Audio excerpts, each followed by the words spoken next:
Okay,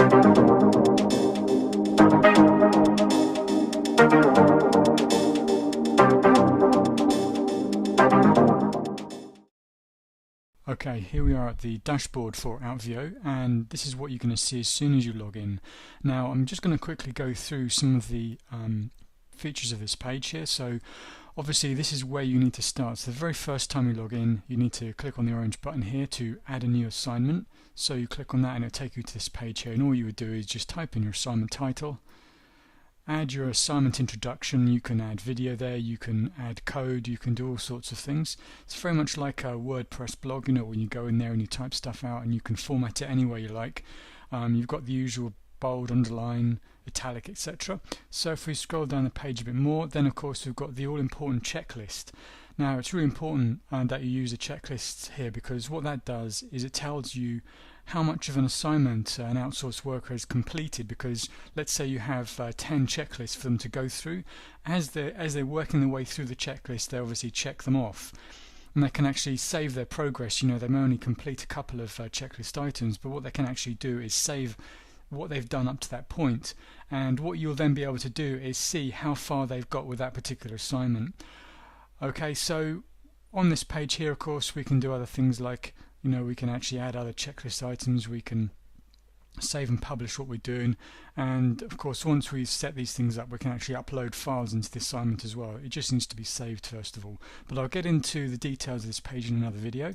Let's quickly go back to the home page again, and so then we've got add staff, and obviously that's where you go to invite new staff to join you.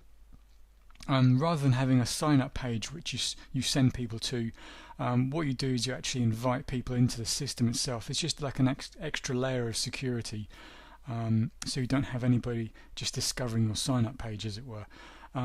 So you just click on that, and then you type in their details, and they then get an email letting them know their username and password, so that they can then just log in and start getting to work on the things you've given them. So that's for adding new staff. Of course, we can see at a glance with this particular button who is in your outsourced team. So if I click on that link there, it's just going to give us a list, and from there we can get a real bird's eye view as to who we've got working for us, when they started, the quality score we've given them, and also we can access their staff profiles. So if I was to click on this particular one here, that would then take us to the page where we can see more details about them. And you know, you can do things like change their hourly rate. You know, you might decide to pay them daily, weekly, monthly, per project, or something else entirely different. That's just one of the things you can do on that page there, and of course that's where you put your quality notes and the rating that you'd give them. And of course, more important than that, this is where that you would give them the assignments to complete. You just literally assign it there once you set that up, and then you can see everything that they're working on that's live. You can see what they've completed and requires payment, and you can see those things that have been completed.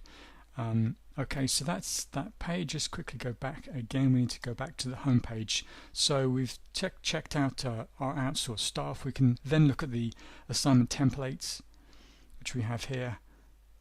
So these are all the various assignments that we have going on, and if we wanted to just copy that one, for example, and make a few slight changes to it, those slight changes we make to an assignment that we've copied maybe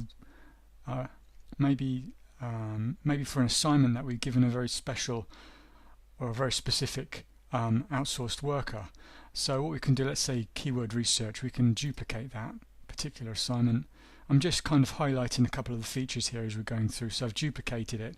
It's given it that name, which is today's date, so I can just change that, and then I can go in here and I can actually start changing the assignment details, and I could make that assignment very specific to a very specific worker, and then obviously assign them that particular assignment that's been set up just for them. So it's a very quick and easy way of getting things going for yourself. So if I go back to home again and scroll down, so what else do we have? So we have settings, and it's important that you go in here as well once you've first set everything up for yourself. Once you've logged in for the first time, it's important to go into the settings area, because here you can obviously change everything.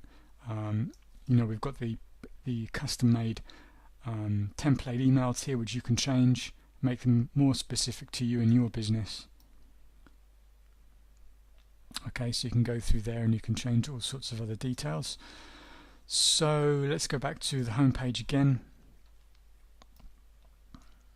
and we can look here, and of course these are the projects we have in progress, and we can see what that progress is, and that progress is determined by the checklist that people are working their way through. So that gives you an overview really of the home page and the different pages that home page actually links to. In other videos I'll actually go in more detail with each of these different pages that we have here. Okay, thanks very much.